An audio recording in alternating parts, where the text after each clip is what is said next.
جو حضور کی چوکھٹ کے فقیر ہیں، جاؤ وہاں کون کی یہ شکوہ، یہ شکوہ ہے، یہ درد ہو رہا ہے، یہ تکلیف ہے، یا کیوں ان کی چوکھٹ پہ کیوں جا کے کہو؟ اس لیے کہ وہ اتنی اعلیٰ منزل پر فائز ہو چکے ہیں کہ انہیں سب نظر آتا ہے کہ کیا ہوا ہے، کیا ہونے والا ہے۔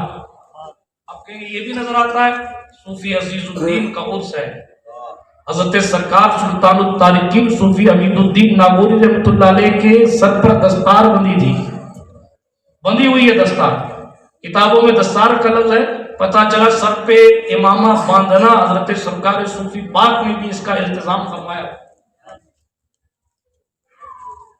دستار بندی ہوئی ہے۔ حضرت سرکار حمید الدین ناگوری رحمۃ اللہ علیہ شاہ عزیز الدین سے بڑا پیار فرماتے تھے، اسی لیے جب آپ حج پہ تشریف لے جانے لگے تو فرمایا تھا لوگوں میرے عزیز کو عزیز رکھنا۔ آپ سوچیں کہ کتنا پیار ہے۔ میں نے ایک جملہ مائی خدیجہ کا اسے صوفی میں پڑھا تھا کہ سرکار مائی خدیجہ اپنے شہزادے کو نصیحت فرماتی تھی کہ اپنی زبان میں عزیز بھلیو ہو، یعنی بھلے ہو کر رہنا، سب کے پیارے بن کر رہنا۔ آپ سوچیں کہ کس قدر سرکار صوفی پاک کو حضرت سلطان عزیز الدین سے پیار تھا، اور آپ کے اہلیہ یعنی سرکار صوفی پاک کی ماں حضرت سرکار صوفی عزیز الدین کی ماں حضرت سرکار مائی خدیجہ کو کتنا پیار اپنے بیٹے سے تھا۔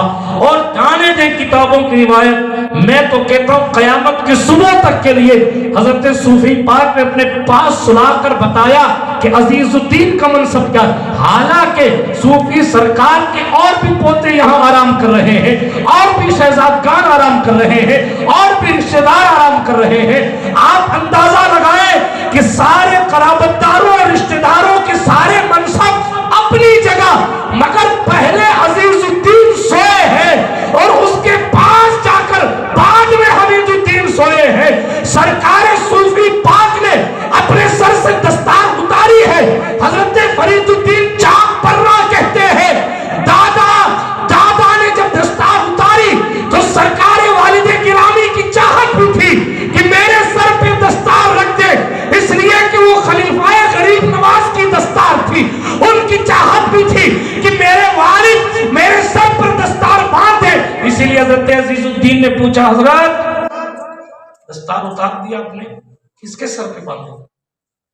چاہت تھی کہ میرے سر پہ باندھو۔ حضرت عزیز الدین سرکار کے سامنے اپنے پوتے کو سرکار صوفی حمید الدین نے بلایا اور اپنے پوتے حضرت شیخ فرید الدین چاک پرہ کے ہاتھ سے اپنے کے سر پر اپنے ہاتھ سے دستار باندھی، اور قیامت کی صبح تک کے لیے لوگوں کو بتا دیا میرے نبی کے علم پر بات کرنے والے لوگوں، غریب نواز کے جانشین کو پتا ہے کہ بیٹا کتنا زندہ رہے گا، پوتے تو اور بھی تھے۔ فرید الدین چاک پرہ اپنے بھائیوں میں بیچ کے بیٹے، فرید الدین چاک پرہ کے بڑے بھائی بھی ہیں۔ حضرت سرکار صوفی پاک نے اپنے بڑے پوتے کے سر پر دستار نہیں باندھی، نہ بیٹے کے سر پر باندھی، نہ بڑے پوتے کے سر پر باندھی۔ شیخ وحید الدین غالب ان کا نام، وحید الدین کے بعد فرید الدین، اور ان سے ایک چھوٹے بھائی غالب ان کا نام نجیب الدین۔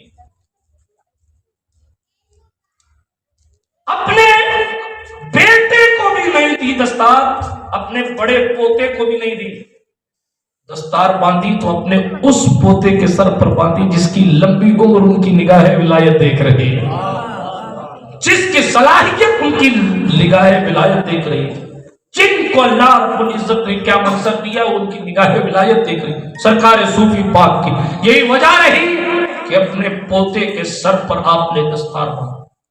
حالانکہ شاہ عزیز الدین کے منصب کو تو شاہ فرید الدین نہیں پہنچ سکتے، باپ ہوتا ہے۔ حالانکہ جو اتنا مستغرق ہو یاد الہی میں کہ اگر قوال کہے جان بدہ جان بدہ جان بدہ جان دے دے جان دے دے جان دے دے، زیادہ بات کرنے میں فائدہ نہیں ہے۔ یہ مصرے کا ترجمہ ہے، بس جان دادا جان دادا جان دادا، میں بات نہیں کر رہا، میں دے رہا ہوں جان، میں کا آپ کا مثال صوفی صاحب کے وہ شہزادے جن کا عاجز ہے. آپ سوچیں کہ اس بندے کے دل پر خدا بندی کریم کی کیا تجلی تھی جو ایک مصرے سے ان کو ہلا کے رکھ دی. آپ اندازہ لگائیں اس بات سے بات کو اختتام کی طرف لے کے جا رہے. ان کا مثال پہلے ہو گیا, ان کا مثال پہلے ہو گیا. ایسا نہیں ہے کہ پہلے صوفی پاک کو یہ جگہ سرکار صوفی پاک نے پہلے آرام کیا, یہاں اپنی قبر شریف بنوائی, اس کے بعد شاہ عزیز الدین کی قبر مبارک بنی. ایسا نہیں ہے, بلکہ پہلے حضرت شیخ فرید الدین, حضرت شیخ سرکار عزیز الدین سوئے اور اس کے بعد جا کر سرکار عزیز الدین. اب سوچنے کی بات ہے, میں نے ابھی میرا مصرع آپ دیکھیے, میں نے بڑے احتیاط کے ساتھ لکھا ہے, جہان تارکین کا شاہ خود سویا ہے پہلو میں, خود جا کے سوئے, بیٹا کو پہلے وہاں آرام کرا, خود بعد میں گئے, اور ادھر ماں ہے, ادھر باپ ہے, ادھر جنت کا دروازہ ہے, ادھر قدموں میں جنت ہے, بیچ میں سرکار شاہ عزیز الدین ہے. کوئی مفکر کیا بول سکتا ہے, کوئی خطیب کیا مقام بیان کر سکتا ہے, کوئی لکھنے والا کیا لکھ سکتا ہے, جب سرکار صوفی پاک اور اپنی ماں اپنے باپ کے بیچ میں قیامت تک کے لیے جو آرام کر رہا ہے, اس کے منصب کے بارے میں, ان کے مرتبے کے بارے میں کس منہ سے کوئی بیان کر سکتا ہے؟ ایسا اللہ رب العزت نے انہیں مقام عطا فرمایا, ایسا انہیں منصب عطا, جس کے بیٹے کی مثال نہیں ملتی, جس کے بیٹے کی مثال, ان کے پوتوں کی مثال نہیں ملتی.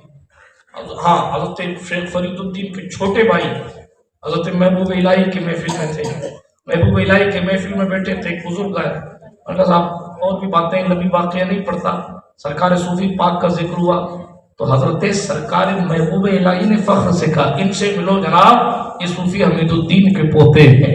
آپ اندازہ لگائیں کہ کس شان کے وہ مالک تھے. بات دور نہیں لے جاتا, علم ناز کرتا, تقوی ناز کرتا, پرہیزگاری ناز کرتی, لیکن ایک بات یاد رکھیں, فقیروں کے اوصاف پڑھ لیجئے اور صوفی حمید الدین کی زندگی پڑھ لیجئے. جتنی فضیلتوں میں, فقراء کی فضیلتوں میں حضور کی حدیث ہے, وہ سارے اوصاف پڑھ لیجئے اور پھر سرکار صوفی پاک کی سوانح حیات پڑھ لیجئے. آپ کہیں گے کہ حضور نے جن لوگوں کو پہلی صف میں کوثر پینے کی اجازت دی ہے, بلا شبہ اس میں حضرت صوفی حمید الدین کا نام بھی شامل ہے. ہمیں اور آپ کو یہی سیکھنا ہے. علم صوفی صاحب کا اتنا بے مثال کہ محبوب الہی جیسے لوگ اصول الطریقت پڑھ کر اپنے علم کو بڑھاتے ہیں, اور تقوی اتنا بے مثال کہ سلطان محمد تغلق یا شمس الدین التمش لوگوں جیسے لوگوں کے نذرانے بھی واپس کر دیے. ہمیں اور آپ کو یہی دیکھنا, پیغمبر اسلام علیہ السلام کی رضا کے لیے ہر کام کرنا ہے. باتیں بہت ساری کی جا سکتی ہیں, بس یوں سمجھیں کہ اس موضوع کی شروعات کر کے میں اس بات کو, اس تقریر کو یہی روک رہا ہوں. اے رضا, ہر کام کا ایک وقت ہے, دل کو بھی آرام ہو ہی جائے گا. اللہ پاک ہمیں اور آپ کو مصطفیٰ کے پیاروں سے پیار کرنے کی توفیق بخشے, اور اللہ رب العزت ہمیں اور آپ کو اللہ کے مقبول بندوں میں اللہ شامل فرمائے.